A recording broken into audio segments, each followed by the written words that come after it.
Hello everybody. You guys probably didn't notice, but I tried to do something a little bit different with my makeup today. I was going for a natural, fresh face look, like slightly disheveled, but still put together, you know, subtle. I feel really pretty. Okay, but in all seriousness, Halloween is this week, so I kind of figured that now was the ideal time to get scary. So today I'm giving you tips for building fear and suspense in your novel. A quick disclaimer, this is a video about scary and suspenseful scenes, not the horror genre as a whole. Some of you have asked me, hey Jenna, how do I write a horror story? But I'm not a horror writer. Come on, I don't know about that life. Each genre has its own set of tips and tricks. A lot of what I'm about to say could certainly be applied to horror, but since I don't write in that genre, I can't give you any expert advice about it. But I do have experience with writing fear, and I have lots of experience with writing suspense. So in the spirit of Halloween, we're gonna talk about those two mofos right now. Number 1, get your reader invested in the protagonist. If you're trying to scare the shit out of your reader, that usually means you're putting the protagonist in danger, right? But here's the deal, your reader isn't in danger. They're literally just reading the book completely safe.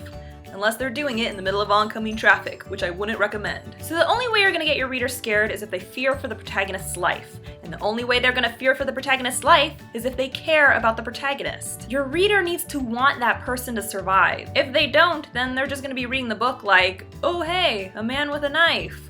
Whatever. No, not whatever. They gotta want them to live. The way to do this is to spend time developing your characters. Make them complex, make them flawed, make them relatable. A lot of writers I know, especially those who write action and thrillers, they think that all they gotta do is smear blood across the pages and bam, done. It's not how it works. You still gotta make the reader care about the character or else all that blood is meaningless. Number 2, don't give it all away. You know what's scary? Mystery, anticipation. Think about it, in every aspect of life, not knowing is always scarier than knowing. I went for a job interview. I have no idea if I got it, and I won't hear from them until Friday. Cue the anxiety. I'm being set up on a blind date. I have no idea what he's into, what he looks like, if he even has a job. Gosh, he could be a serial killer. Give your reader enough information to follow the story, but never enough to have it all figured out. People are being murdered in town. No one has any idea who or what is doing it. All we know is that the dead bodies are covered in stab wounds and their eyes are gouged out. That sounds pleasant, doesn't it? There's a reason that in most books and movies, the bad guy doesn't reveal himself until the end. The moment you know who the bad guy is, the moment you know his motive, your fear just sort of withers away. The more we know, the less frightening a story becomes, so keep your reader in the dark. Number 3, you as the narrator should know everything. Just because you're keeping your reader stupid doesn't mean you should be stupid. You should know exactly who or what your bad guy is and what his intentions are, period. Because 9 times out of 10, there will come a point in your story where the big bad plot is revealed, and you'll need your reader to buy it. They should get to that point and say, oh my gosh, now everything makes sense. Not, wait, what? That's fucking stupid. How many times have you watched a horror movie and felt that way? A lot. Horror movies can get away with that because it's a movie. It's quick, mindless entertainment. But books are not quick entertainment, nor are they mindless. Books take time and energy to read. So if you don't develop your evil plan thoroughly and then you just drop a big turd on your reader at the end, they're going to be extremely disappointed. So be sure to ask yourself ahead of time, who or what is my bad guy and why are they the bad guy? Are they bad because of revenge? Are they bad because they're psychotic? Are they bad because they're literally Satan? And Satan, from what I've heard, is a little abrasive. Figure all of this out ahead of time so the big reveal is impactful and most importantly, makes sense. Number 4, make the stakes clear. You don't want to give everything away when you're building suspense, but the one thing you definitely want to give away is whatever the hell is at risk. Your reader needs a reason to be afraid, so give it to them. Usually if the reader is scared, it's because the stakes are life and death, which is unfortunate. Make sure the reader is aware of this early on so you can start building the tension right away. In Eve, the reader learns about interlopers right from the start, but initially they're presented as pests.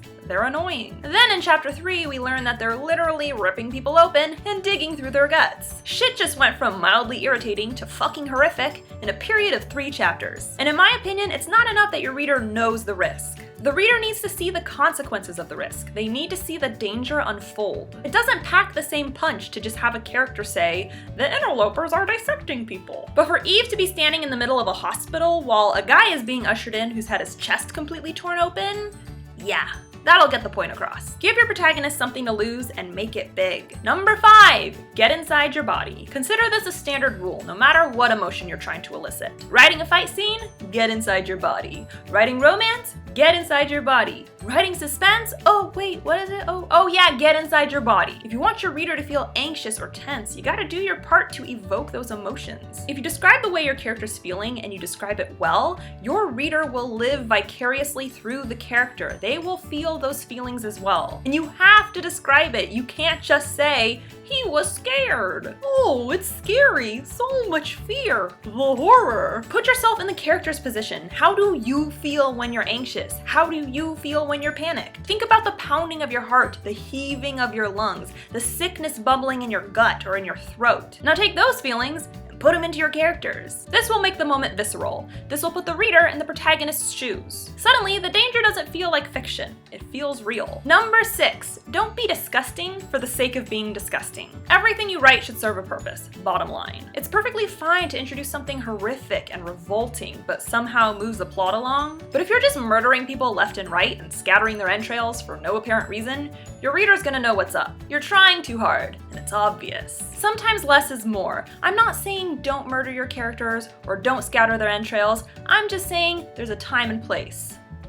That sounded really weird now that I've just said it, but let's just go with it. If you're constantly inundating your reader with buckets of blood and guts that serve no purpose, one of two things is gonna happen. Either they're gonna get genuinely disgusted and not want to continue reading your book, or even worse, they're gonna get bored and not want to continue reading your book. It gets to a point where there's so much blood, it's not even scary anymore, it's just expected. Never make the gross factor expected, it should always be shocking. That's its entire purpose. Lastly, number 7, don't take yourself too seriously. You know what's funny? People getting really fucking scared. That's why prank videos are so popular on YouTube. We love seeing people freak out because it's usually hilarious. So keep this in mind when you're writing suspenseful shit. If you take everything too seriously, it's not gonna feel authentic. I'm not saying to turn your suspenseful scene into a comedy. That is completely ill-advised. What I am saying is be realistic when you're writing all that horrific goodness. Say you got a squirrely character and he runs into a ghost. You want to make the moment really impactful and dark and intense, but really you know this kind of guy would probably just pee his pants in that situation. Then make him pee his pants. If it's what he'd do, go with it. Don't look for excuses to be funny, but if a funny reaction is authentic to the moment, let it happen. Because a grown man pissing himself is both hilarious and pretty believable in that situation. If you try too hard, if you force the fear and suspense,